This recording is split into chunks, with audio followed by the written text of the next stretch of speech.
mengingat belakangan ini ramai lagi pemberitaan terkait dengan fenomena ajakan pengelolaan dana investasi oleh influencer yang pada akhirnya berujung menjadi pengelolaan dana bodong. Tak sedikit juga investor saham yang menjadi korban. Bahkan korbannya ini bukan hanya investor pemula, tapi banyak juga yang memang sudah berpengalaman sebenarnya dalam hal investasi begitu. Dan OJK juga menegaskan kalau hanya manajer investasi saja ini yang bisa mengelola dana investor.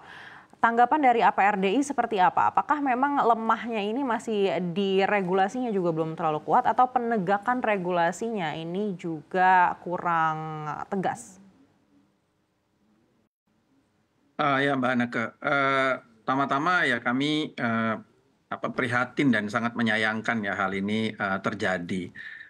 Seperti mungkin tadi yang ditayangkan oleh Pak Kepala Eksekutif Pasar Modal ya, memang di Indonesia sudah jelas sebenarnya ya bahwa hal dalam menghimpun dana atau mengelola dana selain perbankan, asuransi dan dana pensiun itu aturannya dengan tegas sudah menyatakan bahwa manajer investasi yang mana boleh ya. Jadi itu harus pakai izin gitu ya. Nah, mungkin ini yang kita juga harus sadari sama-sama di mana faktor literasi edukasi ini sangat penting ya bagi masyarakat terkait hal ini.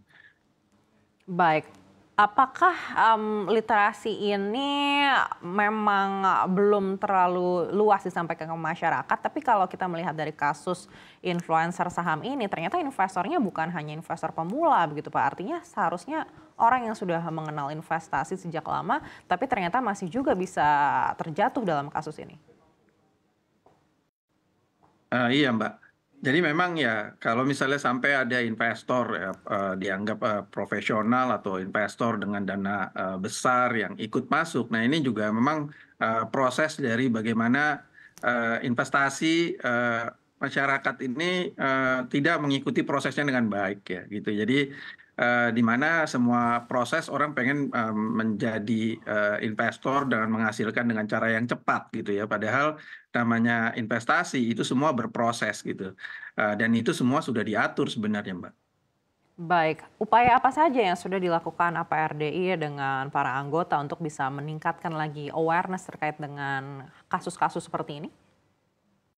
Ya, pertama kami khususnya untuk pelaku ya, kalau pelaku itu kami selalu akan update terkait dengan regulasi, terkait dengan etika, yaitu secara berkala ya, karena memang itu sudah juga dijadwalkan, diatur bahwa pelaku ini selain dari perusahaan juga dari perorangan ya Mbak, individual di mana orang-orang yang mempunyai izin memang bekerja di pasar modal itu akan dilakukan namanya refreshment ya, yaitu PPL ya, pendidikan lanjutan. Nah, sedangkan apa yang kami lakukan untuk masyarakat ini sebenarnya sudah banyak juga ya.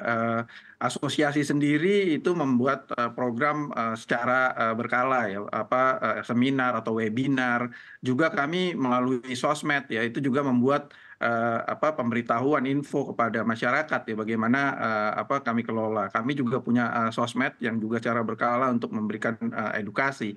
Di samping itu bersama juga dengan OJK, regulator ya dalam hal ini juga SRO, itu kami juga punya program rutin ya untuk mengedukasi masyarakat. Baik, lalu terkait dengan undang-undangnya sendiri, apakah menurut Anda ini sudah cukup kuat untuk memberikan proteksi pada investor?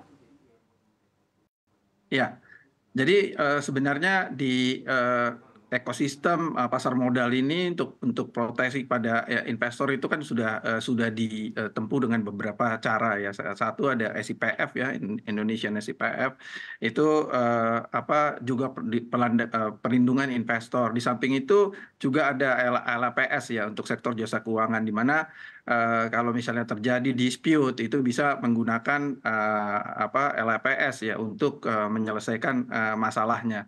Jadi lalu OJK juga sudah meluncurkan juga ketentuan-ketentuan mengenai disbursement fund ya, di mana kalau misalnya ini pihak-pihak yang dalam hal ini dalam aturan dalam mengelola dana terjadi fraud atau terjadi kesengajaan sehingga menimbulkan kerugian itu udah diatur juga di dalam satu aturan namanya disbursement fund. Jadi sebenarnya aturannya itu sudah cukup jelas ya Mbak, dan sebenarnya untuk melindungi masyarakat. Nah, cuma kaitan dengan pelindungan masyarakat ini itu kan bukan cuma terjadi kalau misalnya terjadi case atau terjadi dispute atau terjadi masalah.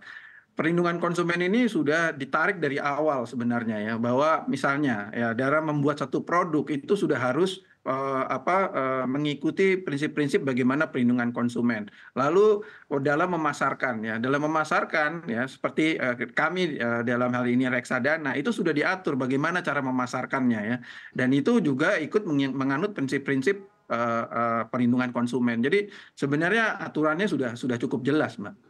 Baik, kalau kita mengacu pada Undang-Undang P2SK, dimungkinkan untuk adanya aktivitas pengelolaan dana melalui pengelola dana perwalian atau trustee. Anda sendiri melihat seperti apa Undang-Undang P2SK ini untuk membahas terkait dengan trustee? Apakah sudah cukup lengkap atau masih ada celah-celah yang mungkin nantinya bisa dimanfaatkan untuk investasi ilegal? Ya, memang di Undang-Undang P2SK mention atau mengatakan soal trustee ya, Mbak. Namun tadi juga kalau kita kutip dari Pak Kepala Eksekutif Pasar Modal juga ini aturannya kan sedang dibuat ya untuk aturan turunannya atau aturan pelaksanaannya. Nah, kami juga tentunya akan bersama-sama OJK mendiskusikan hal ini, gitu ya.